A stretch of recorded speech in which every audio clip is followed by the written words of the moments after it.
Good evening, everyone. Welcome to the Oakland Chinatown Coalition hosted District 2 Candidate Forum. Welcome, welcome. I'm Janelle Chan.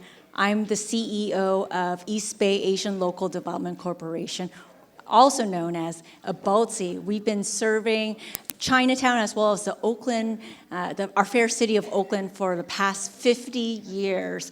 We have the most affordable housing of any private developer, as well as providing homes for over 100 small businesses and nonprofits. Hello, my name is Ada Chan, and I have been a longtime Oakland resident and done many, many things in Chinatown: job training, affordable housing development, community planning, but all about how do we make Chinatown stronger and how do we make the Chinatown community stronger. So welcome. We're going to start the Candidates Forum.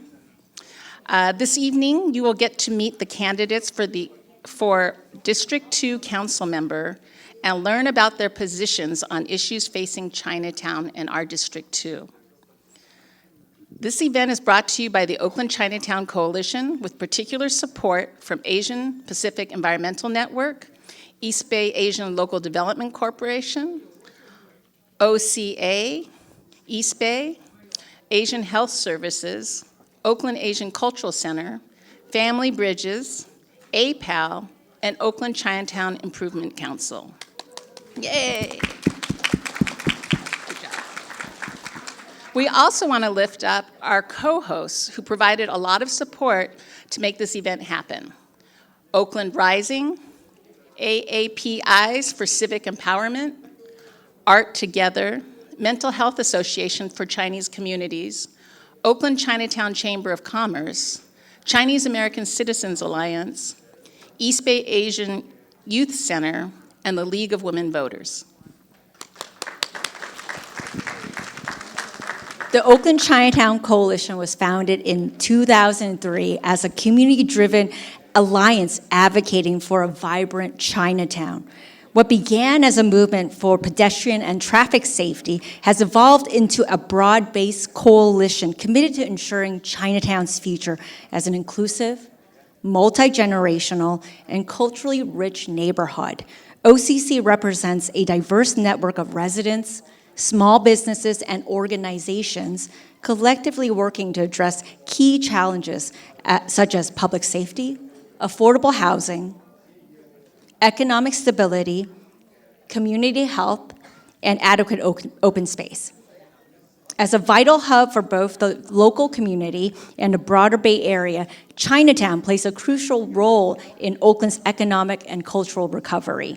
Home to over 4,400 residents, predominantly immigrants, this neighborhood is a regional anchor for small businesses and community services. However, a median household income is less than $25,000. OCC stands at the forefront of advocating for equitable policies, leveraging partnerships, and amplifying community voices to ensure Chinatown remains a thriving part of Oakland's future. Tonight, as we engage with candidates, we urge a focus on leadership and policies that will support Chinatown's long-term stability and vibrancy. So what are the responsibilities of a council member? The City Council sets goals and priorities for the city. The council approves the city budget, adopts laws to help the city serve its community members, and appoints members to various boards and commissions. The 8-member city council is made up of 1 representative from each of the 7 districts and 1 at-large member. Typically, a council member will serve for 4 years. Because this is a special election, the elected council member will serve the remaining term until 2026. Who does the council candidate represent? D2 surrounds the eastern and southern parts of Lake Merritt and extends beyond at 12th Broadway at 12th Street to roughly 23rd Avenue, and from Oakland Estuary to Piedmont border to encompass Chinatown, East Lake, San Antonio, and Grand Lake neighborhoods. Ground rules for the forum. Now I'm talking to them. The event is being translated simultaneously into Cantonese, Mandarin, and Vietnamese. The translators must watch and listen to the proceedings and instantly repeat what they hear in language. Please speak slowly and clearly so the translators can do their job. Each candidate will have 1 minute and 30 seconds to introduce themselves. Candidates will be asked 6 questions about issues that are important to Chinatown. Candidates are expected to address the audience in response to the questions, as this is not a debate between candidates. So they'll be talking to you, not to each other, right? The candidates will take turns going first. Timekeepers will make sure that each candidate has the same amount of time to answer. And our moderators will signal when time is up. And your mics may be silenced if you don't stop. Appropriate measures such as the suspension of microphone privileges will be taken to prevent any speech or behavior that is disrespectful or not in accordance with the values of this community. This is a neutral forum for the discussion of ideas. That means that the candidates and their supporters are not to pass out or display or wear any campaign material or badges during this forum. Because of limited time, please hold your applause until the end of each segment. Right. Now we can move on to the introduction of our candidates. Each candidate have drawn out numbers to say which order in which they're going to introduce themselves. And right now, the first person to... Okay. The first candidate to introduce herself is Ms. Paula F.L. Thomas, Commercial Property Manager. Hi, I'm Paula Thomas, and I'm running for City Council because I have a vision for Oakland that's a lot different than what I've been seeing. With everything that happened with the last mayor and what's been going on, I just feel like we need to see some integrity in the City Council again, and so I'm here to make sure that, you know, I can represent the city, and especially District 2, in the best possible way. I was born and raised in District 2. I graduated from Skyline High School, went to San Francisco State, had an opportunity to own a radio station in Sacramento, California, became the #1 station in the market. I was able to get the license, took 10 years to get that license, and I was able to build and operate the station and sell it for a multi-million-dollar profit. So I feel like with my business background and everything that's going on here in Oakland, we need to start generating income. That's why the city is running out of money, because they're not finding ways to generate income. They are making money off of parking tickets and meters. That makes no sense at all. They've got 26 departments and no Department of Commerce. So I'm here to bring business to Oakland, bigger, smaller, just more businesses. We need more business in Oakland. Thank you. Next candidate is Ms. Charlene Wong, Civil Rights Advisor. 大家好，我的名字是王夏玲，我正在竞选 Oakland 的议员，因为我要保护你们，我要帮你们。Okay, I get emotional actually when I think about Chinatown, because this is the community that I'm really here to fight for when it comes to District 2 and this council. I remember, because I was raised in Oakland's Chinatown on the weekends. My grandparents lived in Oak Center Towers, and they lived in St. Mary's Center. I remember a time when I came here on the weekends when Chinatown was so much more vibrant, and it was doing so much better, and there was basic public safety. Now I see how the stores are closed up here in Chinatown by 3 p.m., 4 p.m., and people are living in daily fear.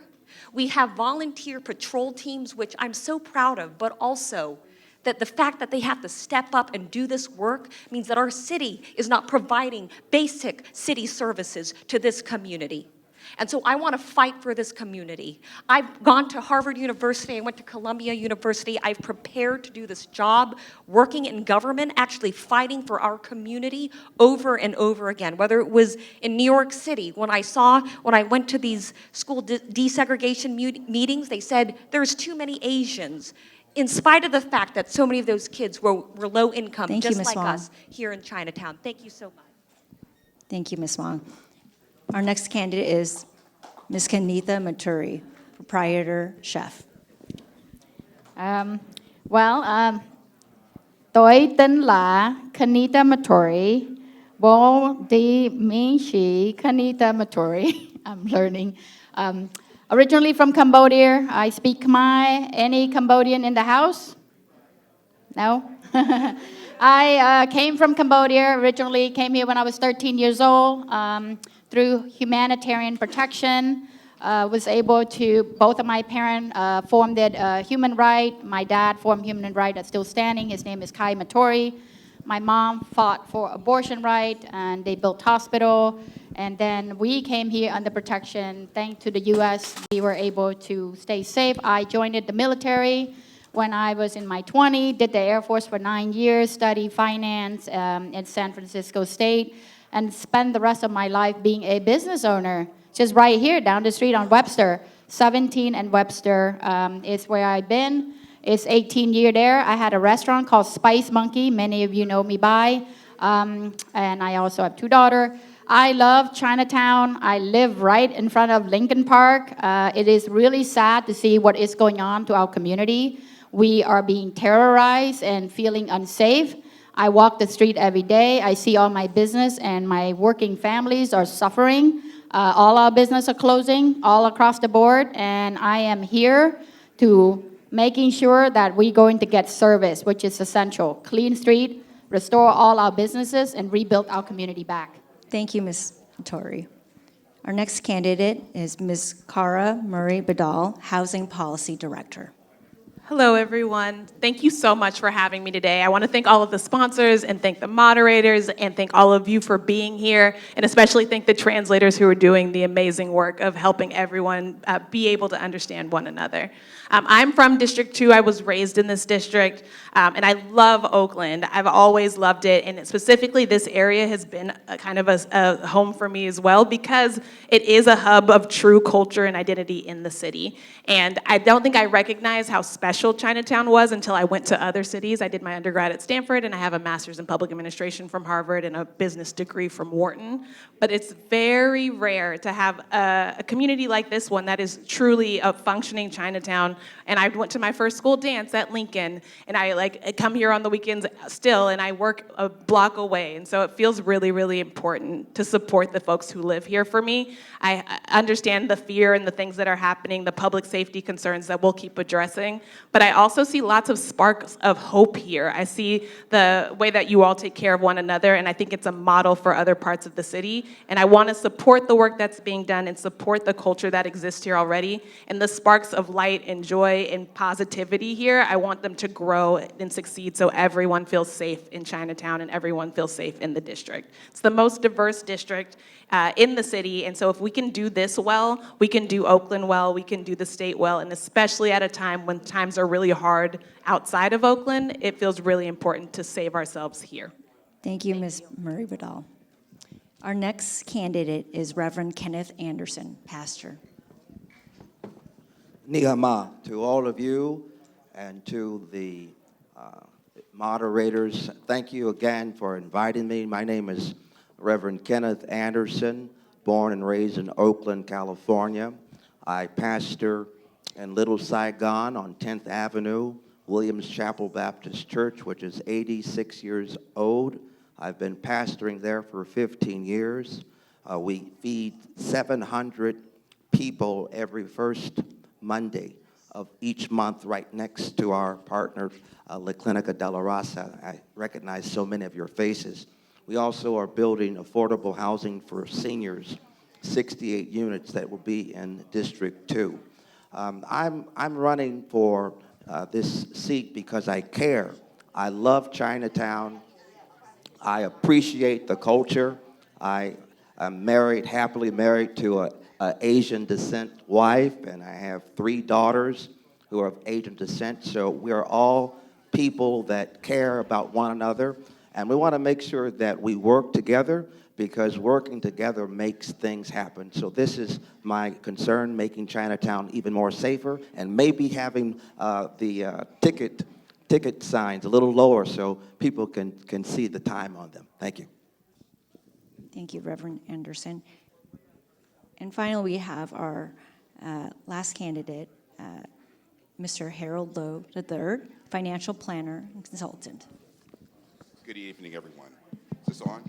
I don't need it, but if it's not, okay. Good evening, everyone. First, before I start, I want to apologize because I'll have to leave at 6 o'clock because I'm leading a conversation in McClymonds High School for West Oakland Construction, and I'm the facilitator, so excuse me for that.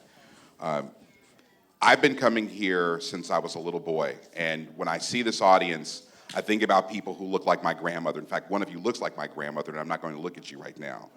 But I remember going to the garden park. Franco Gaba was one of the reasons why I was able to be on the Oakland Youth Commission. I'm a member of the Chinese Chamber now, although I probably owe some money. And I've walked with the Angels. I'm a part of the community. My kids, we shop here. And so I want to make sure that they understand that this is part of their culture as well. One of the things that made me run again, because you saw me 2 years ago, is because the needs that this community had were not met. And one of the things that was really important to me was to look and say that over in the last century, there were 500 Chinatowns in the state of California. And I look across this audience and I thank you, youth, for being here, because we don't see youth a lot. And I still have a son who's in school here in Oakland Public Schools. I worry about the Chinatown 100 years from now. Will it be here? Are we supporting the people who are here? You know what I stand for safety. You know, as a planner, I care about budgets. You know, as someone who's a business owner. Thank you. Thank you, Mr. Lowe. And now we'll move on to our question portion. Can I invite Diana Chan to ask the first question? Hello， 各位好，各位晚安好。我叫 Diana， 我已經喺屋崙唐人街住咗10年以上，但今晚出席呢個活動嘅社區組織成員之一。呢個社區嘅組織係為8名唐人街嘅居民、企業主同埋工人，以及受到兇殺、搶劫、襲擊以及槍支暴力等嘅社區成員提供服務。你將採取邊一啲嘅措施嚟實施全面嘅公共安全？多謝，多謝。Okay, so my name is Diana, and I have been a resident in Oakland Chinatown for several 10 years, and I'm a member, one of the community-based organizations represented here tonight. These community-based organizations serve hundreds of Chinatown residents, business owners, and workers and community members impacted by violence, homicide, gun violence, robberies, assaults, and more. So what will you do to implement the comprehensive public safety? Ms. Thomas, you're first to respond to this.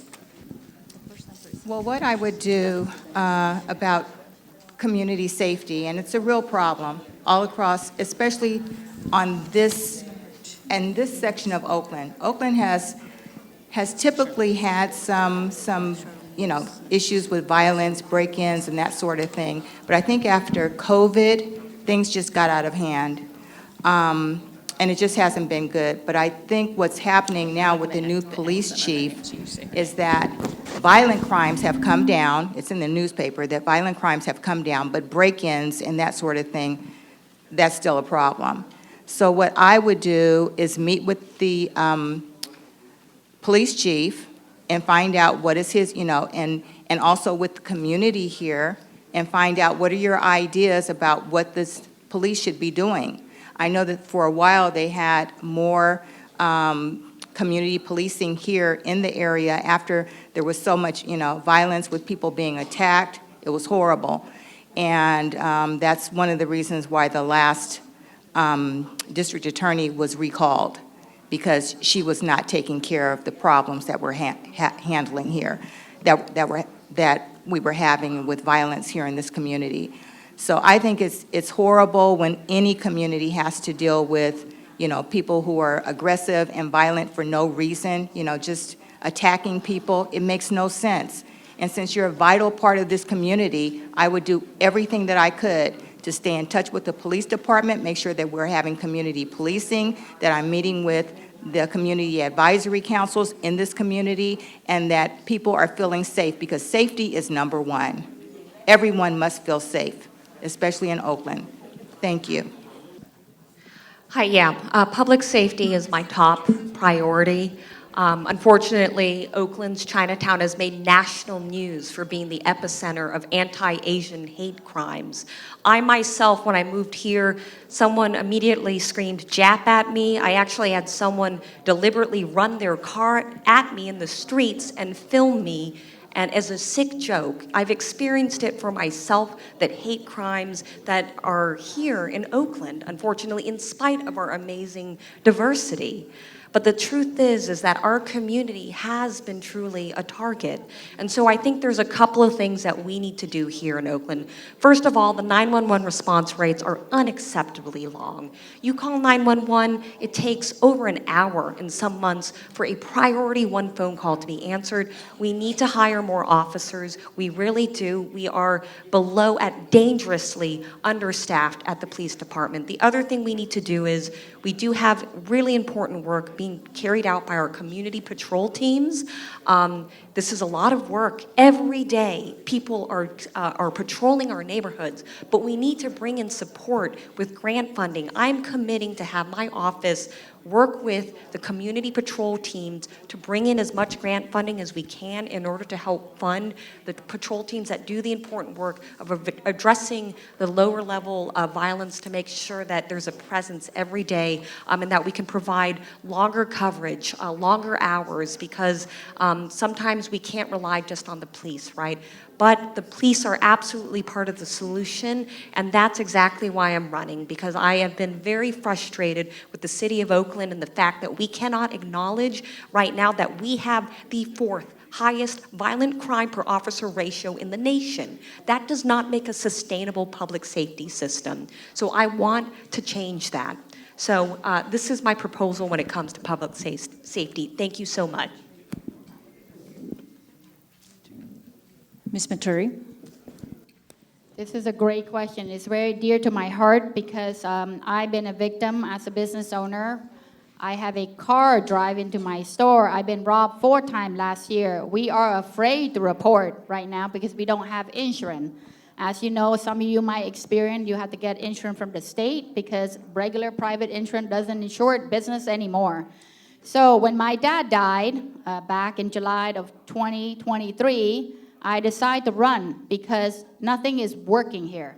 And I am very frustrated, and I want to get in there and advocate for public safety because we travel from different countries to seek opportunity and to seek safety. Without safety, we simply don't have a town.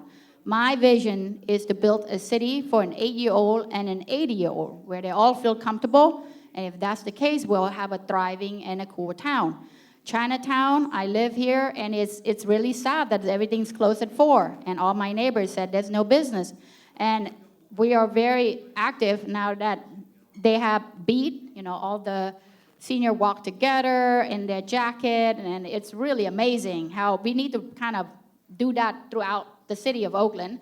So for me, it's definitely support the law enforcement to enforce law. Update all our technology to help being more effective and efficient. Staff correctly. If you don't have the staff, then you can't provide the service. Community policing, making sure that we support that. Everybody needs to connect with each other. And we need public safety in order to have a thriving town. Ms. Murray-Badal? Yeah, thank you so much for the opportunity to talk about this. So I've worked in public safety in a bunch of cities. I worked in Baltimore, Maryland, and Albany, New York. I led the transition team for the mayor of Boston. And then I was also on the Reimagining Safety Task Force here in the city of Oakland and ran their budget function. So I've gotten to work in a lot of cities on this issue of policing and trying to figure out how to keep citizens safe. I will say, I want to talk about the things that are amazing in Chinatown and the ways that you all have been resilient in this moment. You know, obviously there was the targeting that happened and the Asian hate that happened, and I think the brilliant, amazing part is the way that community rose in that moment. I got to watch Love Has Two Meanings, which I think was produced by AHS, and the tours that happened to understand, like, building community safety and understanding that from a holistic perspective is something that I think is enviable in lots of cities. It is an amazing force, and the fact that you have walkers here like Toy Shan, the fact that you have patrols inside of your own neighborhood and you have such strong community groups does support safety. And that said, there's still so much more that can be done and so much more that needs to be done. We talk about things closing early, and when I was on my walk with Toy Shan, what I was told is that a lot of folks don't feel safe being out at nighttime, especially if you're monolingual and don't feel like you can get the help that you need in those moments. And that is unacceptable. And so we absolutely need to figure out a public safety solution to that. I think that includes thinking about how we utilize our police officers. Everyone has talked about community policing, and that's really important. Getting more lights out and working on traffic safety is essential as well. And we have to be realistic that we're at a time where hiring police officers is really hard.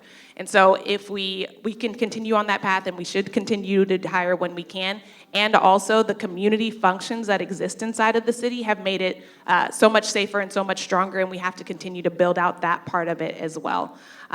I think the last part is that we are hiring a bunch of new DAs, and liaising with the county is important too. Reverend Anderson. Thank you. When it comes to public safety, this is one of my #1 focuses. As a pastor in what is considered New Chinatown, Little Saigon, I see so much crime, so much violence. And even as I come to Chinatown daily, I see beautiful, beautiful senior women that remind me of my wife's grandmother. And I can only imagine, what if that was her being abused or robbed or taken advantage of? One thing I will say, I feel safe when I come to Chinatown. 30% of the Chinatown, you all have patrol officers, as it has already been stated. And we must continue to know that if we don't look out for one another, not just in Chinatown, but all over District 2, things will only get worse. So we must make sure that we never walk in fear. We must collaborate and promote law enforcement and community groups to reduce the crime. And make sure that these people that are doing this, they do the time. No sense of allowing anybody to get out of jail when they've harmed innocent people. Mr. Lowe. Well, I think there are 5 things that I want to have happen. I mean, the first one is that I believe that we should fully fund the police department. And that means funding the academies and making sure that we have enough police officers to be able to meet our needs. The second thing is we have to figure out a way to make sure that we don't have any encampments in this community. Any nearby encampments have to go. We can't have transient people being at risk for themselves or for you in the community. The next thing is we have to figure out a way to keep you safe, and that means slowing down traffic. We know that a lot of the crime that happens in this area happens because of people being on vehicles, and they're going back and forth, and they're going to freeways. We need to make sure that we slow down traffic, and maybe that means turnabouts or having one-way streets, or having streets that are protected where there are no vehicles so that the elderly and youth can be able to engage each other. I think lighting is a huge problem. And I want to have a force to be able to look and see what we have for lighting in the evenings so that people are protected and they have an ability to be able to walk around. Finally, we have to do something to be able to bring the youth back. And so there's an OK program that happens in East Oakland where the police officers work with the youth. They develop a better relationship with one another, and those are where your future officers come from. The angels who are here, we want them to be able to understand what it is if they care about law enforcement, that they're groomed by those officers to do that. I think those are 5 things that we can work on quite immediately. We can talk about what the streets look like, because that's a safety factor too. And we talk about what potholes look like. We can talk about the idea of having more business here, because when Chinatown is full, you have less opportunity for people to cause harm to you. So there's a whole bunch of factors that we can talk about in those spaces. I want to make sure I yield the time back to other people right now. Thank you. Thank you, candidates. The second question is regarding housing. What do you know about housing and homelessness in our community? What actions would you take as city councilor? Who are your thought partners on housing, and who will you be reaching out to address the challenges you've identified? When it comes to housing, I am one that has been in the position for a decade now to build 68 units in District 2, Little Saigon, for seniors that are in poverty. Seniors are without housing right now at its highest. As council member, I would be sure to make sure that persons are educated to know how to qualify for these various housings, that they might be able to get in fairly and quickly. When it comes to housing, I'm not for profit housing. I want to make sure that housing is for all people, no matter what color they are. We're happy that we have various measures, Measure U, that is providing funds for various affordable housing, but we want to make sure that District 2 has all housing for all people, not just one ethnicity. When it comes to collaborating with organizations such as APEN and other initiatives, we must work together and make sure that they have a clear understanding when it comes to the location of housing, the need of the housing, and also making sure that it's fairness in the housing that is being given to all people. Ms. Wong. Affordable housing is so important for this community. My grandparents lived in low-income senior housing. We just heard the statistic in terms of how poor the Chinatown community is. That's why affordable housing and partners like EBALDC are so important. We need to make sure, especially with recently the regional affordable housing bond not being put on the ballot, that we find other sources to fund more affordable housing units here in Oakland. We could put a bond measure here locally here in Oakland to ensure that we fund that.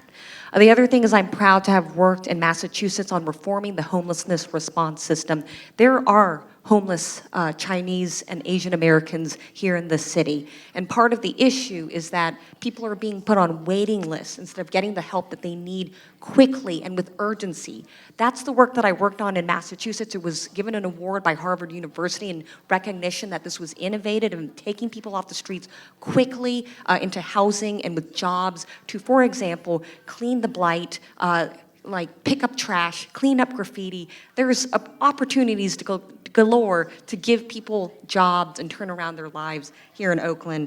The other thing too is we do need to close the encampments. I was dismayed to see, especially in preparation for the Lunar New Year, the fact that encampments had taken over Wilma Chan Park. This is our treasured park. Let's treat it with the gift that it is, but we really need to focus the attention at the very top level of our city heads. It needs to be made a priority for them, because right now the way that the encampments are being closed down across the city is prioritizing based off of when a homicide has occurred in them. To me, that is a very passive way of thinking about how to close down these encampments. Let's be more proactive, go out to these encampments and make sure that we get these folks into housing and services with the urgency that this problem deserves. Thank you so much. Ms. Maturi. Yeah, so with the unhoused, it's really alarming with what I learned. Just someone who joined the campaign last year. I deal with a lot of mentally ill and homeless because I have a market down the street and a grocery store. They always wander inside, and some of them, would take change out of the fountain or talk to themselves or losing their mind. It is really hard to see because that's someone's sister, brother, mother's son. It's crazy. So for me, housing, we definitely need to built more. Of course, there's a lot of great partners like Family Bridge, EBALDC, and there's a handful more that's built affordable housing. But I do believe that we need to, as a council, I will advocate for and legislate anything that would build faster, open for more competition, speedy permit, because you guys are business owner, it's very complicated to conduct business in the city of Oakland. It take me 2.5 years to build a grocery store. Forget the housing. Grocery store, $500,000. Right now, as a small building myself, it's $1,000 a square foot to build. It's not affordable. By the time you're done, the affordable unit is $1 million. So more inventory at all level, subsidized, affordable, market rate, ownership path to owning their own housing. That's what I think we need to work on. And it's, as a rich country as this place, we should be able to have this solution solved. I mean, I don't understand why it's so, $7.2 million was allocated to clean up the encampment. What happened there? Why is we are growing more? It's just like the more I learn, the more I'm just mind-blowing with the situation. Ms. Marie Badal. So my day-to-day job is working in housing affordability, and so this issue is really close to my heart. I think specifically when we talk about Chinatown, because I think the question was about in this community, I think preservation is a huge portion of it. Obviously, there are lots of folks who've been living here and living in units for a long time, and those units aren't being well cared for and preserved. There are national funds, at least right now, that are specifically dedicated to preservation, and utilizing those funds and making sure that our seniors are well taken care of feels extremely essential.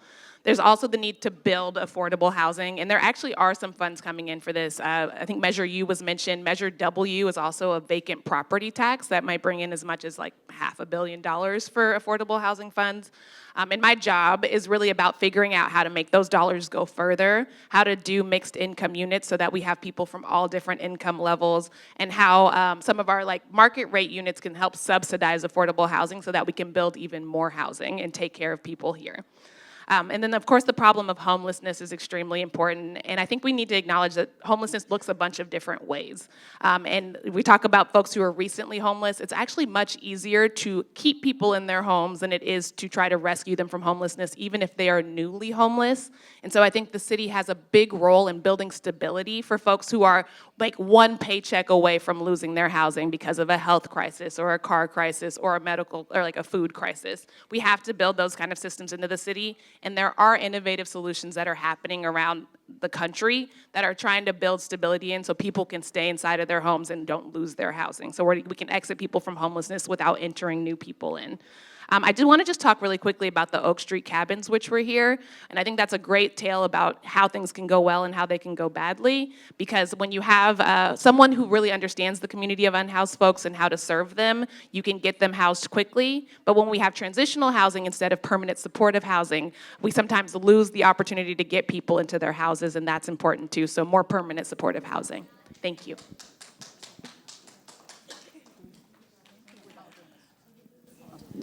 Ms. Thomas.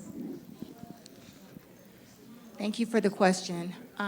Yeah, housing is a really big problem, and it's a big problem across the United States. Here in Oakland, in different communities, it's a big problem, but it's a big problem everywhere. So I think that people are working on, there are various organizations, especially over in San Francisco, they're building complexes now, 180 with 180 units for seniors within 8 months. Okay, now a lot of them, they're prefabbed, so some of the contractors and some of the union people are not really for it, but they're getting them up. They need to perfect that because they have had some problems, but I think it's wonderful that they can now build housing a lot faster. And I think with housing, what we want to do is start with people who are unhoused. People living in their vehicles. They tell you, people when they're living in their vehicles or trailers, that's the best time to reach them and get them into housing. Once we get those people housed, then we can get the trailers and the trash and the broken down cars and all this stuff just out of here, right?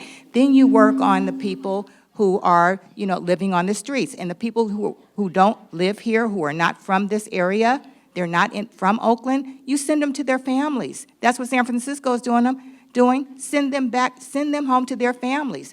And then the ones that we have to, that we can send social workers in to help them, we want to have units for them to be in. So I think there's a way that we can get housing in a lot quicker, and we can, absorb people, and we should have housing apartments for all different levels. Housing should be a human right. We should be providing housing for all of our citizens. Thank you. I'll try to be brief. I think, so I have a 10-point plan to help revitalize Chinatown, and having a housing advisory group is part of that plan. One of the things that's really important is that you want your kids to come back. You want your grandkids to come back. You've done really well by protecting them. They go to great schools. They graduate. They don't want to work for the business anymore. They want to become doctors and not store owners, but you need them back in the community. When we talk about the Chinatowns across the state, we're experiencing the same thing, but this is the hub for the East Bay. And the way that we bring people back to make sure, by the way, Chinatown is declining. The Chinese population is not keeping pace with everybody growing in Oakland. So to make sure that we have people coming back, we want to make sure that we're building Chinatown again. And the way that we do that is we have mixed-use housing, because some of you want swimming pools, some of you want to be able to have internet. And by the way, 70% of the people who live in Chinatown, last time I ran, had no access to internet. So that's why it's important to have mixed-use housing and not just have low-income housing. You need to have the benefits that other people get. So we want to bring people back by having affordable housing with mixed-use housing, with housing that will support families. That has to happen. We also want to make sure that we have an ability to be able to work with other people to make that happen in, like I said, groups like EBAYC, NAACP, BWAPA, those folks that want to be able to help, and looking at this as being an enterprise zone to be able to make that happen. I do think that for housing, we also have to look at the homeless or the unhoused position. I told you a couple of years ago, and I have not wavered, I think that we should be utilizing old spaces that we have for the county, and we should be utilizing the old jail.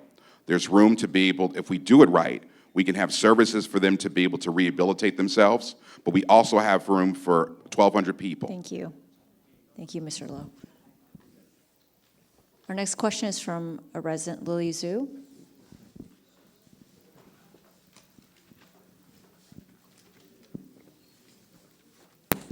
大家好，我叫丽丽，我是 APEN 组织的会员，我目前居住在 Oakland 的2区。我今天是有个双重的问题，第一个问题是是非题。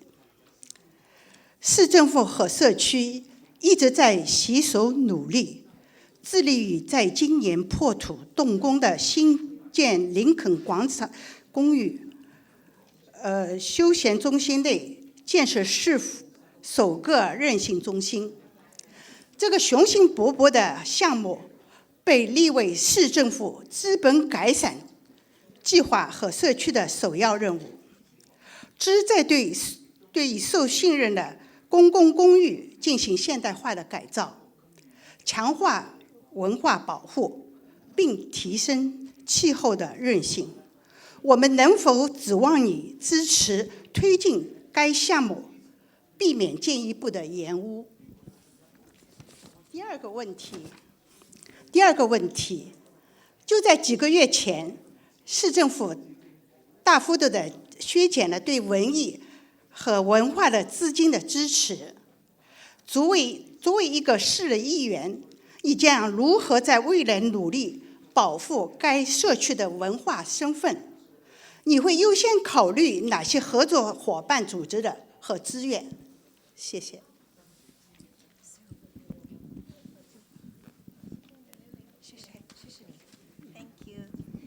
Hi, good evening, candidates. My name is Lily, and I'm a long-time resident in Oakland Chinatown.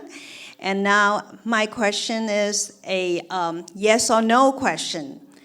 The city and community have been working together on the ambitious goal of building the city's first resiliency center as part of the new recreation center at Lincoln Square Park set to break ground this year.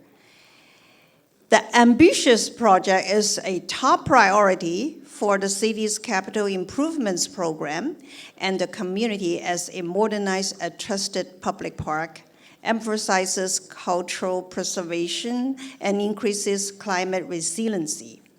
Can we count on your support to push this project ahead without further delays? And my second question, just a few months ago, the city made major cuts to art and culture funding. How will you as a council member work to protect the cultural identity of the neighborhood moving forward? And what partner organizations and resources will you prioritize? Thank you. Yes, when it comes to the Lincoln Center, I know how important this effort is. It is going to be transformative for Oakland's Chinatown and bring us together and provide a space for not only just our youth, but as well as our elders to have really important programming for our day-to-day well-being. I've already been privileged to sit in on some meetings with Gilbert Gong and Tiffany Ang, as well as Karen Dia, who have been leading this effort, and I'm proud to support them. I'm also someone with my day job, I work at EPA, and that resiliency grant, that is something that is being funded by the federal government. I have the know-how, given the uncertainty during this Trump administration, to navigate that process to make sure that that funding is going to remain and will not be at risk. And in addition to that federal grant, we're going to need to bring in additional funding from private sources to make sure that all the operational needs, the programs, the arts, the Tai Chi, the things like that that will be provided can be funded, not just the capital improvement side of things. And then the other question was around major cuts to the arts. So one of the things that I'd like to do, because we are facing a budget deficit and I don't want to make false promises that I can't keep, is the fact that when it comes to our critical arts and funding, I will be using my office holder account to ensure that we contract with somebody to ensure that we can provide more grant funding to work with organizations like OACC to bring in that grant that will fund so many of the important things that we need. The arts to me is so critical to the preservation and the resilience of this community, and I have the capacity, especially as someone who helps communities apply to grants in my day-to-day job, to ensure that we can continue to preserve that funding here in Oakland. And beyond just grants too, we also, I'm interested, and I'm out of time, so I will leave with that. Thank you so much. Ms. Murray Biddle. Yes. It's hard because that question was prefaced on cuts, but it actually makes me so excited to get to talk about culture in Chinatown. So first things first, I absolutely support the Lincoln Resiliency Hub, and I'm really excited about the possibilities there. The former council person, along with a lot of community groups, worked really hard to make that funding available, and I'm super excited for it to break ground next fall. Beyond that, when talking about arts and culture, I think we talked about before, this is an actual working Chinatown, and the culture of this space is extremely important. The fact that there is a library directly below us that is an access point to help other people learn about Chinatown. And I think Chinatown is for everyone. We absolutely have to protect the culture, but we also want to bring folks in. And when we look at the business opportunities, building opportunities for more businesses so Chinatown does feel full, but that those businesses are actually investing in Chinatown and hopefully can support the arts and cultural portions of the work being done here. I think the other interesting thing about the Lincoln Park preservation that's happening is that it means that Lincoln Park, which is the most used recreation center, will be sort of unavailable for a little bit, which is a little bit scary, but also an opportunity to hopefully strengthen some of our other areas like Wilma Chan Park or Lions Club or Family Bridges. And there's already this really cool thing that's happening with AHS and EBALDC I didn't shout out EBALDC earlier, but the amazing work that they're doing, but to make EBALDC and AHS, and also like connecting that to the BART station and having that all be integrated. So I think there's really exciting opportunities, even with the cuts, around how to take care of culture. The last thing I want to say is, obviously, I am African American. Chinatown overlaps with the Black arts movement as well, and I do think it's extremely important to think about the fact that we are all folks who were just have been marginalized in this community and can come together to build culture. When I came to the New Year Festival here, I was gobsmacked by how good it feels when those cultures are connecting, and I really want to preserve that as well. Ms. Thomas. Hello. Yeah, that's a really good question. In fact, that's one of the reasons why I'm running for city council, because I've been gone from Oakland for a while. All my family's here, but I was, in Sacramento, and I moved back last year. I moved back because there's just so much dysfunction, so many things going on. But the other thing I noticed is that the art and the culture is gone. The recreation departments that I grew up with as a child, they had so many programs for kids. They don't offer any of that anymore. They would take us on day trips. They would just do everything. We'd be swimming, we're sports, art, music, lots of stuff to do. And that's why I will support everything that this community wants to do as far as the Lincoln Project funding. I will support all art programs and projects, because I think it's vital to the just to the flow and just for the survival of our community. That's what makes us so rich, and that's why there's so many great people that come from Oakland. Sheila E., she's a great artist. Prince, he used to come here to get all of his, his musicians and stuff. We have great athletes. There's so many great people that come from this Bay Area, from Oakland, and so I will do all that I can to work with different community organizations and with the community to make sure that we are expanding those organizations and that we're growing. And I've done contracts, so I know where the money is. Department of Justice has a lot of money for security for different communities, but also there are a lot of state contracts and grants that are available to help our communities and enrich our communities with more art programs. Thank you. Yeah, this is very exciting. I remember coming to see the planned reveal. I think it was in Peony when the fundraising, and it was a drawing. And I think I volunteered to pour wine or something. That's many years ago. So I cannot wait to help push this process forward. I do believe that a healthy space for the youth and the senior is something that's very important. I literally live across the street. I moved here 6 years ago, and I fell in love with Chinatown. And I think that having a new center is going to be really amazing. For the business to preserve, for sure, support the business that's still here. Some of the business have been here for many, many years. They are like the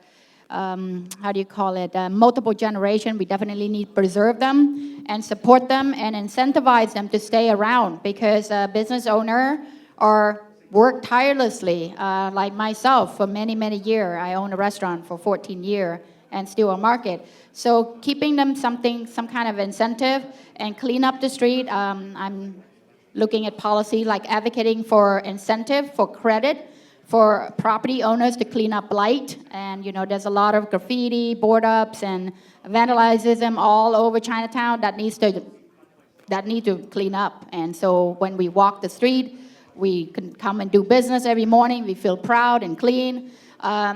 Looking at also a way to get grant, or working with private Green Line Capital, who are funding access to immigrant and minority owns, and providing this access to making sure that doing both with the landowner who have empty storefront, and to give them some kind of incentive to work with new business that can come in and kind of plan their business there. I have a lot of idea. I'm a creator and builder. I'm a business owner, so I'm excited to work on this kind of project. Reverend Anderson. To the support of the wonderful plans for the Lincoln Park preservation, I am absolutely supportive of it. When you go to various cities, you just about will have a Chinatown. That is remarkable. All around the world, just about, there's a Chinatown. And you can learn about the culture. I was speaking to some college students that are going to Cal Berkeley as we speak. They're freshmen. And I asked them where they were living and why they didn't want to live in the dorms. And they said, oh, well, I'd rather live close to Chinatown because it reminds me of home. And they were very, very excited that they had some form of culture that they were able to connect with. As it was mentioned, African American and the Chinese culture have celebrated their history in the month of February. When it comes to cuts, when it comes to the cultural arts for the young people, it would be nice that if we have so much funds available for these kind of arts, that it could be shared among a variety of cultures, but Chinatown being the model to see that they are very, very indebted to their children and to their children's children. So I think if we collaborate and continue to work together and make sure that our young people are our future, and when it comes to Chinatown, this is such a rich, rich history that should be a model to all cultures in all kinds of cities. Mr. Lowe. Thank you. First, if you saw me doing this, it had nothing to do with you. I'm really late for my meeting, so I wanted to make sure I answer this last question because it's very important to me. Yes, for the link in resiliency. The next thing is art is very important to me. There's somebody in the audience here with me, and we served in the Pro Arts Gallery Board for several years together. I was the treasurer, and I was also the president of Pro Arts Gallery. So I understand what the impact is for art in our community. One of the things that's interesting is that art is also part of my plan. And so when we were talking about what it is to be able to preserve art, I do think that there are resources that we can use in the Parks and Recreations group to be able to augment that. And we can have students participate in art there. Also, I'm fortunate enough over the last dozen years, I've helped raise $10 million for philanthropic efforts. I helped raise $750,000 last year just for Oakland Lacrosse. And by the way, Oakland Lacrosse started in Chinatown here. So we were able to get youth from Oakland to participate in those sports. So when we talk about arts and entertainment and engagement, I'm already doing that work. I want to make sure that we talk about making sure that we have those centers where we can participate. And again, thank you so much for having me today. You know I'm not going to leave you. I've been here my entire life. I just wish I could answer some of the other questions, and hopefully we can have a conversation at another time. Thank you.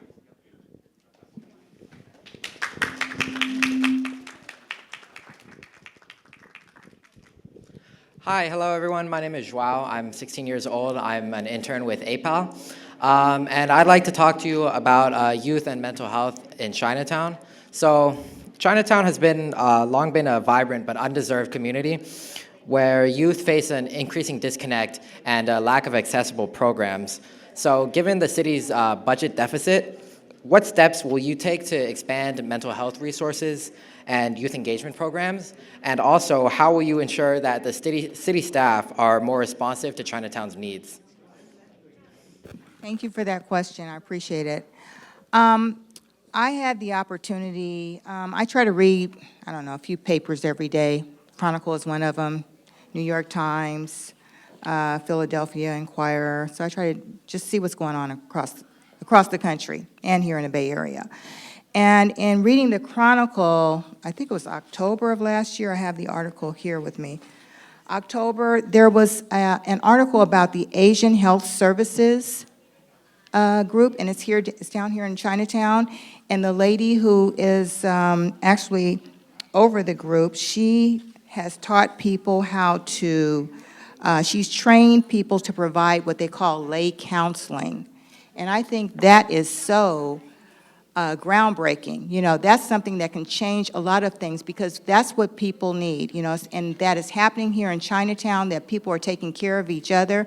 Because a lot of people, not just in the Asian community, but a lot of communities, in African American community too, they, you know, people are reluctant to seek seek help and ask people for help for whatever problems they may be having. So the lay people here, I guess, meet people where they are, find out what their needs are, if they need help getting,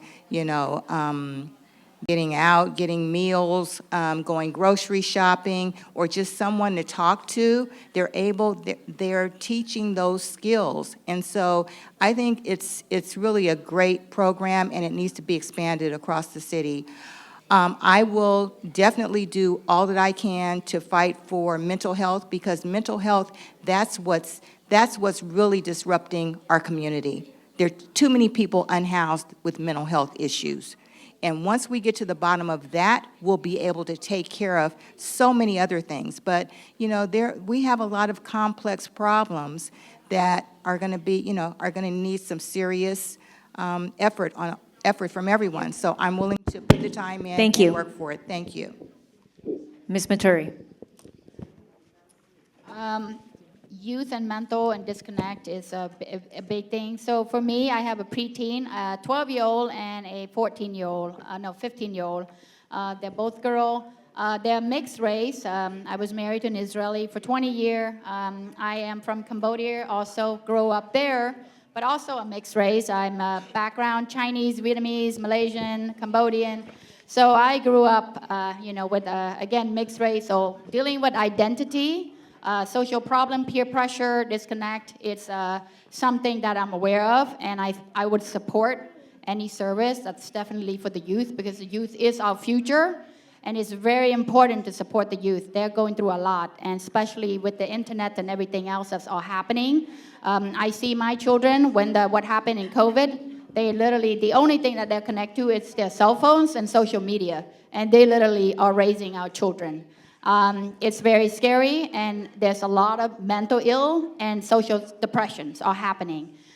This is something that I am a very big advocate for, getting out, and I've been very blessed to run a very popular restaurant, and any giving hour of shift, we have 30 people, because we have so many different services, and we employed so many different age bracket, everything from 17 to 65. With live music, catering, day-to-day operation, deli market. So that's the kind of space that we want to bring back. If we can restore some of this business to stay alive, the coffee shops and restaurants, which is all dying all over the street, these are positive space that they can go and get connected. And we definitely need to support all that, and especially senior with youth. I think in this country, there's not a lot of senior and youth are kind of hanging out together. Like in my country, all the grandparents live together and Thank you. more interactive. Reverend Anderson. What a wonderful question. Our youth are today, not tomorrow, and mental illness is real. As a father of 3 biracial daughters of Asian descent, 10 years old, 2 years old, 1 year old. One has autism, and she requires a lot of activity. I'm happy that there are resources here within Chinatown, as well as Alameda County, that has 24/7 hotlines that they can communicate with specialized counselors. At our church, we opened up a cafe right next to La Clinica de la Raza, which will provide jobs for young people, and as it was mentioned, for seniors. It's important to realize that the problems that you might have faced when you were young are no longer the current problems of today. So you have to be very, very patient with acknowledging that you have a problem, you have a mental illness. So it's important for us to acknowledge that this is a need for us to invest in our young people and have them be involved. And when you hear about their problems, let it not be something too harsh to our young people, because when you're very harsh to them, they won't listen to you. So you have to hear them and then find resources that will help them, and then make sure that they feel very loved. And I believe young people and seniors are the best combination because you get a little bit of everything at one time. Ms. Wong. There's two parts to this question. First, how to bring more mental health resources at large here to Oakland. First, I'd like to push, because it is part of the key responsibility of the county to provide health services as well as mental health services. We have programs like MHACC here in Oakland that need to be co-administered alongside the county, especially when we're facing a budget deficit, to bring in those resources and to also improve the delivery and reform that macro program to be as best as it possibly can be, so we can take those who are mentally ill off the street and get them the services that they need. We also have at the Alameda County level something called the care court system, where we can help compel people and get people the substance use treatment that they need, as well as the mental health treatment that they need.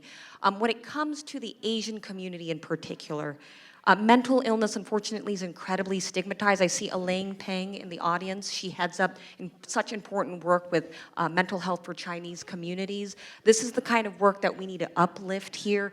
My own family struggled with mental illness and saw the fact that we don't have culturally appropriate services.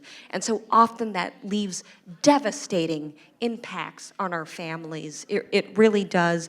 And so what I'd like to do is really push to ensure that whenever there is public funding that our community is thought of, because I used to sit on the board of the Family Violence Law Center because of my own experiences with domestic violence, and what I saw in that social service is that we had services being provided here in the city for those in English, those in Spanish, but there was nothing being provided in Asian languages. That is a shame. It really is, because we know that our community struggles with domestic violence. How could there not be that service available in our language? And so I pushed from within that position of power to make sure that our community could be served. Thank you so much. Ms. Murray Badal.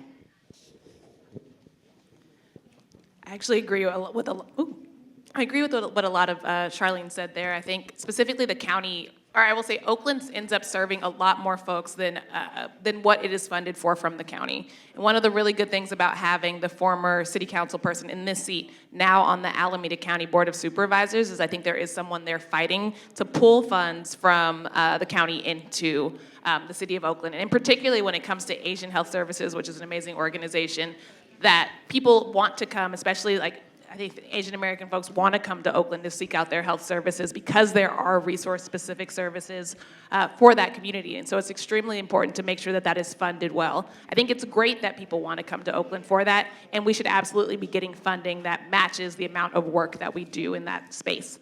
I will add specifically about young people I think broadly, but also specifically in Chinatown, our young people just experienced a pandemic while their brains were still developing. They have had an extremely rough go, and it is extremely important to figure out how to support them in this moment. I also have siblings who are quite young. My dad made some choices, and so I have a 16-year-old brother and a 13-year-old sister, and I'm obsessed with them. They are my favorite people on the planet, and they are deeply, I think they have a deep disadvantage in terms of the way that they are being raised, and that third spaces, like places like parks and social spaces, are just not as well utilized. And so I think having these really incredible specific mental health services is huge, and also having like spaces for our young people to build together and to be outside and to get outside of their homes after experiencing something so traumatic is like an obvious thing. And it's like one of those pieces where if you try to pull out one thing by itself, you'll find it hooked to everything else in the universe.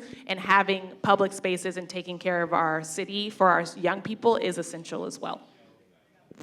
Thank you, candidates. Hello, candidates. My name is Stephanie Tran. I am the president of the Oakland Chinatown Chamber of Commerce. I'm also a resident of District 2 and a small business owners. So many Chinatown merchants are concerned with the city's budget deficit and the city's ability to provide resources to maintain a thriving business community. What policies and specific steps or plan will you implement in the next year to support small businesses in District 2, and how will they be funded?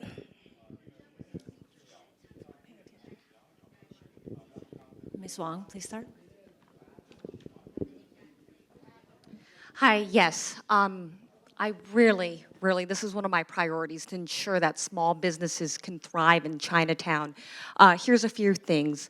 First, we know that the crime has been really one of the key issues that prevents Chinatown businesses from succeeding.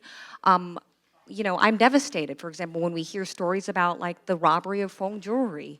And it costs thousands of dollars for businesses to be able to repair their storefronts, put in the necessary security apparatus to prevent these things from happening again. What I'd like to do is to actually work with philanthropic organizations like JP Morgan Chase, Wells Fargo. We have the California Endowment Foundation to make sure that we can stand up a Victims of Crime Small Business Fund to provide support to small businesses, specifically who've been victimized by crime. The other thing is I'd like to look at ensuring that we can actually have lower taxes for new businesses in Chinatown in the very first year that they form. That way we can actually create more. We have a lot of vacant storefronts. I just see all the blight that is happening here in Oakland, in Oakland Chinatown. Too many vacant storefronts. I want to incentivize more small businesses to start to proliferate here in Oakland. The other thing that I want to do is one of the reasons that we don't have enough foot traffic here to Oakland is the fear of crime. Like, let's create partnerships with Uber and Lyft, as well as DoorDash. I notice not enough of our small businesses are actually using delivery services. Let's do that, and so that more of our small businesses have the ability to use delivery services and bring in more business, even when we don't have the foot traffic that we need. And finally, what I really want to do, and I'm proud to say is part of my work of the Biden-Harris administration, that work is actually bringing $2 million here to repair the walkway between Jack London and Chinatown, and look at that. We need to have investments to create a more friendly urban environment here to Oakland, in Oakland's Chinatown. Thank you so much. Ms. Thomas. I really think that's one of my favorite areas is business. Being a person who's been involved in business and owned my own business and been very successful with it, I built, ran, and operated and sold a multi-million-dollar communications corporation in Sacramento, and now I'm back here in Oakland to really help the city start generating some income. There's some things that the city can do immediately that will start generating income here in Chinatown and in District 2. There are so many closed, blighted areas that the city owns, properties. Those properties should be available to the people in the community to just move in, get everything cleaned up, give them a 7-year lease, you know. Anyone with 3 to 5 years of business experience and great credit, let them move in. First year, no payments, right? Then you get graduated payments to start building out to build out and then build up your business. And while they're building it up, they don't make any payments. So after the end of the first year, or even 18 months, that's when they'll get graduated payments. But immediately they will start generating income once they open up, and tax revenue will start coming to the city, and that's what we need. Like I said, Oakland has 26 departments and no Department of Commerce. We need to get businesses here going, especially here in Chinatown. There's lots of money available for businesses, even with partners. We can partner with people in San Francisco. There's a lot of money that's out to help people build businesses, and I think Chinatown would be great to receive, would be able to receive a lot of that money and then build out Chinatown and make it more, just more fruitful for everyone. Thank you. Ms. Maturi. Supporting small business is my jam. So I like to say I have book smart and street smart at the same time, and it's been a blessing because I did have the opportunity to go to school right after the Air Force and studying finance, which is money and budgeting and resource. I like to say I survived the most difficult business, which is called restaurant, for 14 years, not because I was a Michelin star chef, but I was very good with people and budget and money and very creative, and that's what it is. And I bring the right people to perform a job, which is beside food and drink, which is what every restaurant, but it's all the different things that's come with it. So what I would like to do for the small business community, which is, there's so many different things. First of all, we're going to need to start with clean and safe street. And that's going to be a big thing because all business are pretty creative. And some of them, as you see, even though they've been in business for 20 years, they're going out of business. It's not because they're not creative and not because they're not great. It's just because that the city have failed them. So we need to clean up the street and safe street for all the business to thrive, for shopper to feel safe. So people feel safe to come down and shop and not like, oh, well, my car's going to get bipped or I'm going to get robbed along the way. Looking for resources to help, like private resources, like I mentioned some, Main Street Launch, Green Line Capitals, and many more. I was in the Air Force for 9 years. I was sitting on a board with some of these funding because there's like, how do you call it, tax and fee that's coming from different sector, like, guns and alcohols and different things that you can tap into. And you can look at my website. I'm going to launch all of that. And what else? Incentive program for people to shop local. Because I believe if you shop local, will keep your money here, and it will strengthen your community. Because if you shop somewhere else, all your tax dollar is going somewhere else. So having some kind of incentive program for people to shop local and keep it local. Reverend Anderson. Thank you. I'm very in the category when it comes to small business as a pastor as well as a owner of a cafe. It requires safety. People are not going to come to a church. People are not going to come to a store. People are not going to go to a restaurant if they don't feel safe. And if they don't feel safe, that means the business doesn't thrive. So I want to leverage programs, as my components have mentioned very well, programs like the Oakland Business Sustainability Program to help local businesses thrive and grow. There should be also opportunities for owners that happen to be women, to give them more support, or either people of color.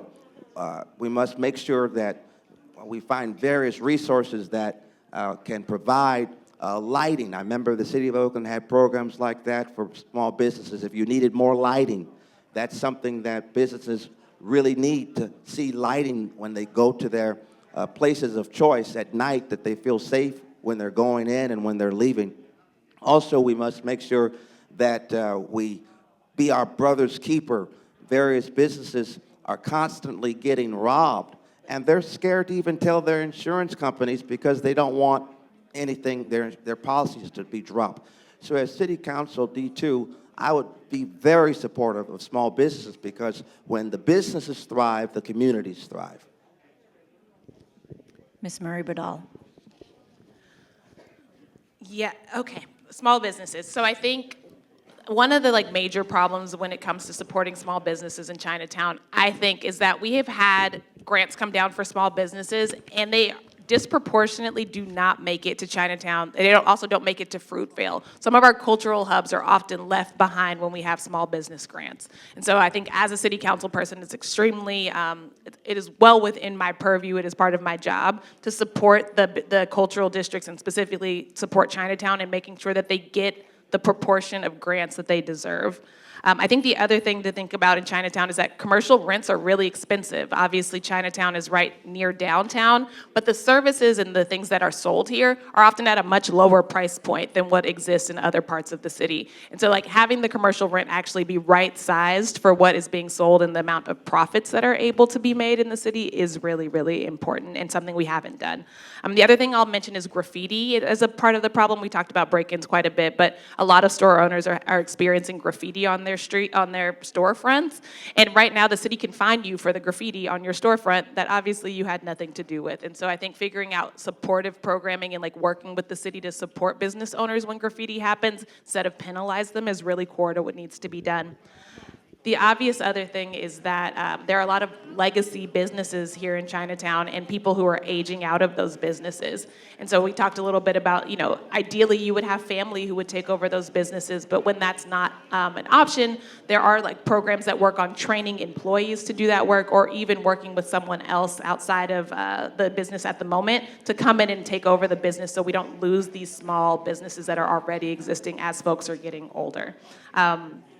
Yeah, and I think that maybe the last thing is there are some really cool things happening already in when it comes to businesses. Like when I look at the Lantern Festival that happened in the evening right in this plaza, it's really exciting to see the possibilities of young people in the city, and we should support that.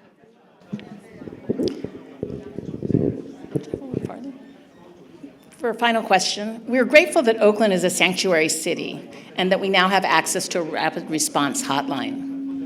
What will you do to help immigrants at risk of deportation get access to linguistically appropriate services, such as Know Your Rights, education for undocumented API immigrants?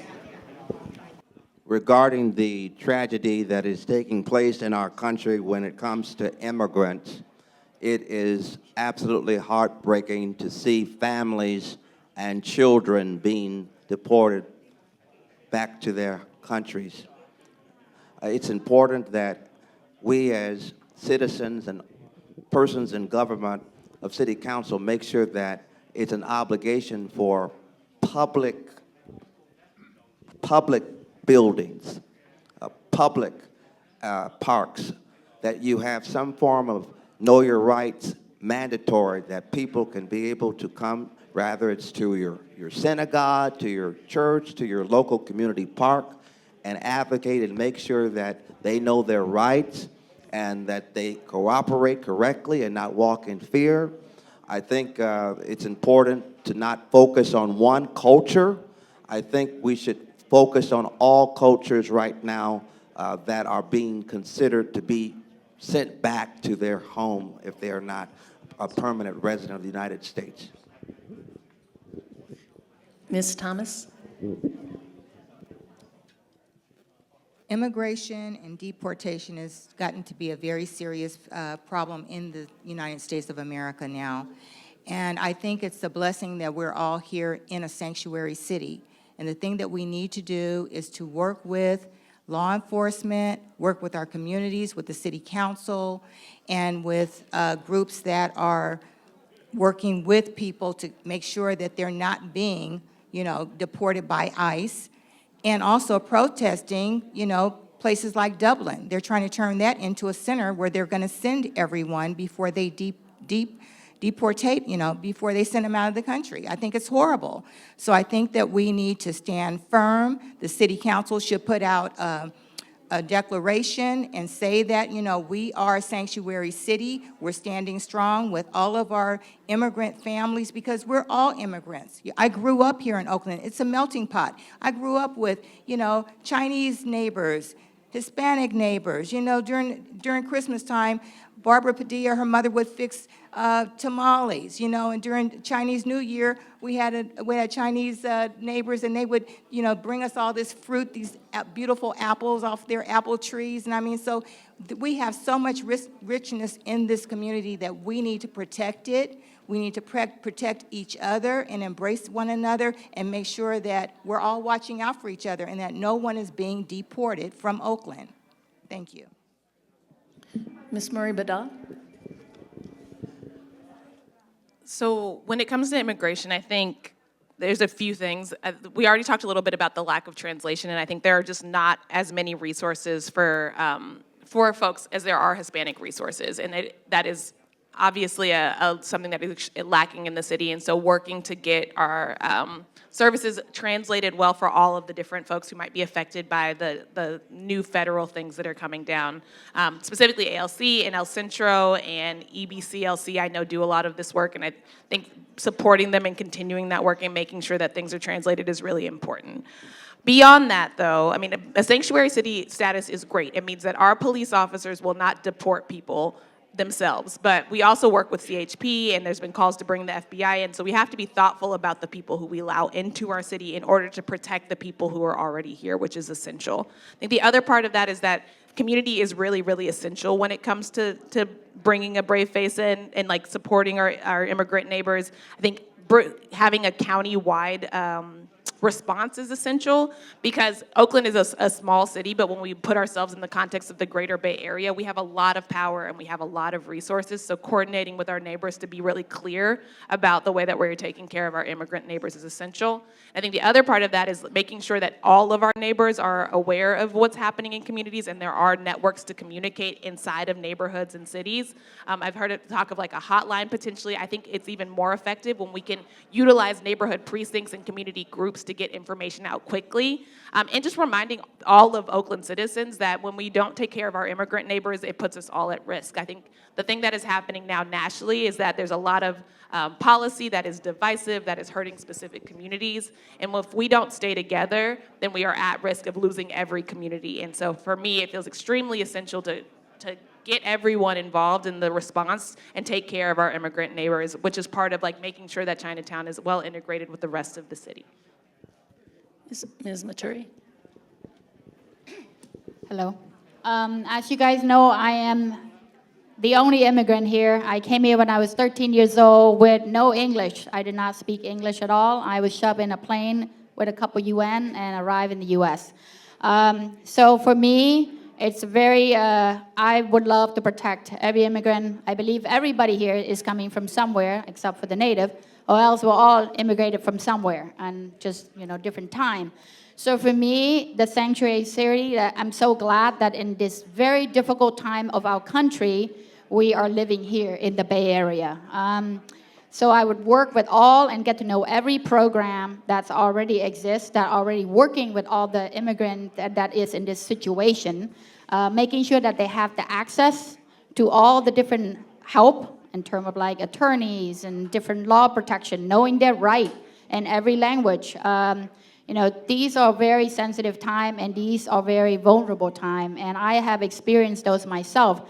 As a humanitarian protection, which is on my website, I published the paper that I came here with, is I didn't have the right to become a citizen. It took me forever. I became a citizen like in my 20s.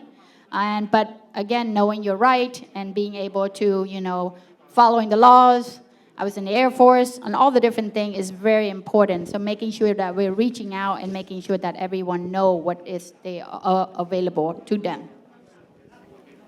Ms. Wong. Hi, yes, so I was privileged when I served in the Biden-Harris administration on the White House New Americans Task Force. And part of my work there was really ensuring whether you're undocumented or documented, immigrants need something, they need legal services because the legal American system is confusing enough as it is to navigate. It's even more dangerous and more confusing when whether you're undocumented or you're a legal immigrant, very confusing. The other thing is it's specific to the Trump administration. Not only are they deporting undocumented immigrants, but the Trump administration is racking up a trade war with China. And we know that the geopolitics of this administration put a target on this community. It really does, and so because of that, we really need to ensure that there's protections for this community. We've even seen in other states where legal immigrants no longer had the right to purchase land, no longer had the right to purchase a home. These are the things that we're going to need to push back against as an Asian community here in Oakland Chinatown. But beyond just the fear of deportation, there's also the reality that day to day, what people really need to get by is jobs and employment. And so I really want to ensure that our immigrant-owned businesses, that when we're talking about support for small businesses, that we ensure that the immigrant community, folks who do not speak English, are provided the necessary city services in order for that business owner to thrive and therefore them to provide gainful employment to those who are both documented and undocumented immigrants. Finally, I just want to say that even directly within the city government, we have the capacity we should pursue the capacity to be able to hire immigrants directly into the city government, including into first response services that are especially critical during this time when undocumented communities do not feel safe calling 911. Thank you so much. Thank you, candidates. We've arrived to the closing comments by our candidates. Each candidate will have 2 minutes on the clock for their portion, and we're going to go in reverse order from their introduction, starting with Reverend Anderson. Again, thank you so much for having me to be a part of this beautiful august body of beautiful individuals. Again, I am running for this position because I care about Oakland. I care about District 2. I have served with several mayors. I've served with several council members of District 2 throughout the 15 years that I have pastored. I'm building affordable housing for seniors right in Little Saigon. We feed the less fortunate every first Monday of each month. Over 700 people come to our church. We also have a school we're starting in a couple of months for little children right in District 2. We're partners with La Clinica de la Raza, who are leases from us. So we're I'm very involved with District 2. At the end of the day, whoever is the winner for District 2, I am still going to be in District 2. And I want to make sure that Chinatown, all of District 2, is safe and that they are valued and that it's not just what Crocker Highland has to say, but what about Chinatown? What does Chinatown needs? Because if we don't help one another as a district, things will only get worse. So I'm asking for you to vote for Rev. Kenneth Anderson come April 15th. Thank you. Ms. Badal.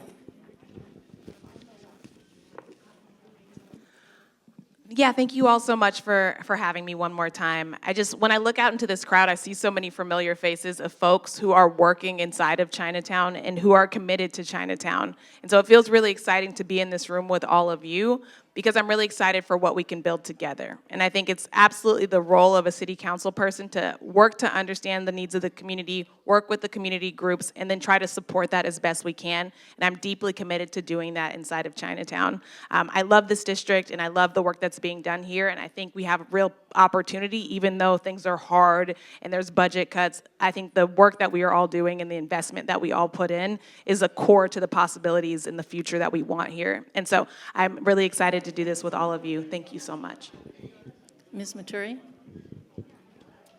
Well, as you know, this has been a great journey for me. Back in, when the car crashed into my store, just down the street on 17 and Webster down here, that day was not just a wake-up call how our city is so broken and there's so many things that needed to be changed. And then when my dad died in 2023, that was enough for me, that I realized that I had to step up and do something because the guy built human right for us the ability to vote. So please vote. April 15, vote for Kenita Matori. And here's the reason why. I've been here for 20 years, just down the street. I have lived the experience that you live every day with you. I share the same problem on the other side. And I'm an immigrant. I live in Chinatown.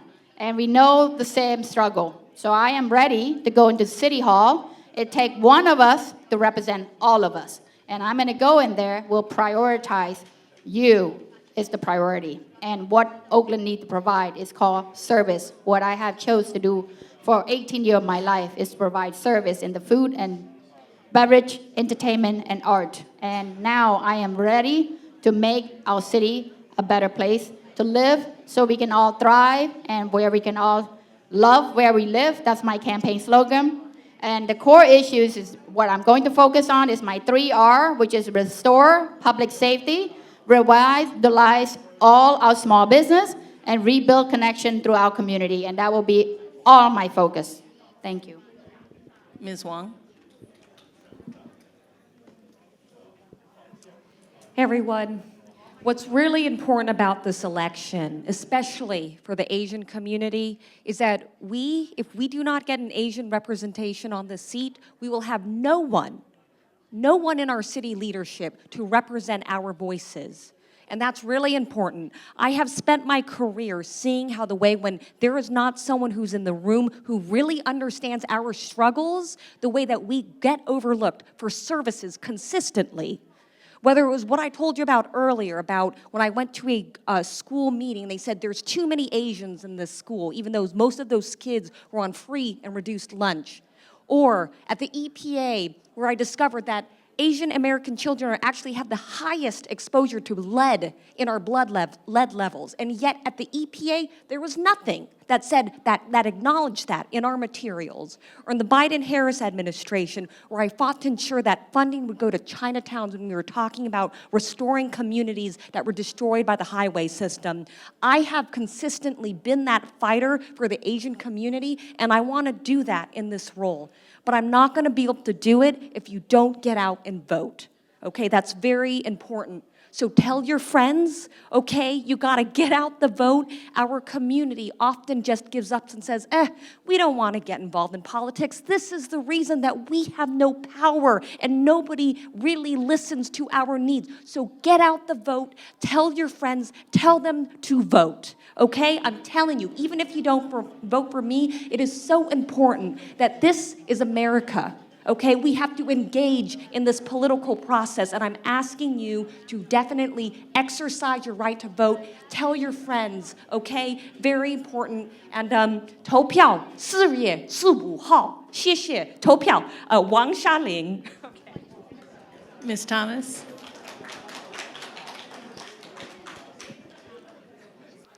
Okay, is it, okay. I just want to thank you so much for having me here, and I think it's an honor to be running for District 2, my favorite district in Oakland. I think we have the best and the worst of Oakland right here in this district. We have the lake, we have Jack London Square, we have Lakeshore. It's just so much that it's so vibrant, and we all make it special. And Chinatown has always been very special to me because growing up, my mother told me that my grandfather built a lot of the restaurants here in Chinatown. And when she was a little girl growing up, he would, the owners would invite him each week. At the end of the week, they not only paid him, but they would feed him and his family. So they would open the curtain, and all of, my mother and her brothers and sisters, and my older brothers and sisters, because I wasn't here yet, but and they would treat them to so much of the food that was just the best part of Chinatown. And so I grew up eating bean cake, okay? Bean cake with beef. That was one of my favorite foods. And I just love Chinatown. I love Oakland. I think that I can bring a new voice, a new vision. I've got a business background. I know how to turn this thing around right away. We should not be banking on parking fees to sustain Oakland. It's unsustainable. We need to get some good businesses in and start, revitalizing the businesses here. And I will do all I can to support this community. Thank you so much. So we want to thank all the candidates for sharing your actions that you'll be taking in the important issues facing Chinatown. We wish you the best on your campaigns and as you run for District 2. For the members of the audience, we hope that coming here and getting to see everyone speak has made a difference and will inform your vote. So remember to vote for the District 2 candidate of your choice. All of the candidates have more materials outside, so when you go outside, make sure to pick up materials so you can think more about the candidate that you want to support. On behalf of our hosts and sponsors, thanks to all the candidates, our moderators, our translators. Very good, yeah. OACC, our volunteers who made this event possible, and especially to all of you for showing up and showing the candidates how important they are to Chinatown, right? So thank you for your participation and participating, and go out and vote and participate in the democratic process. The ballots will be mailed out next week. So ballots will be mailed out next week. You can vote in person or by mail and put your ballot in the official county ballot drop box. You can cast your ballot at any time from now on until April 15th. Please make sure to take your headphones and return them. if you haven't done so already. Thank you very much. Good night.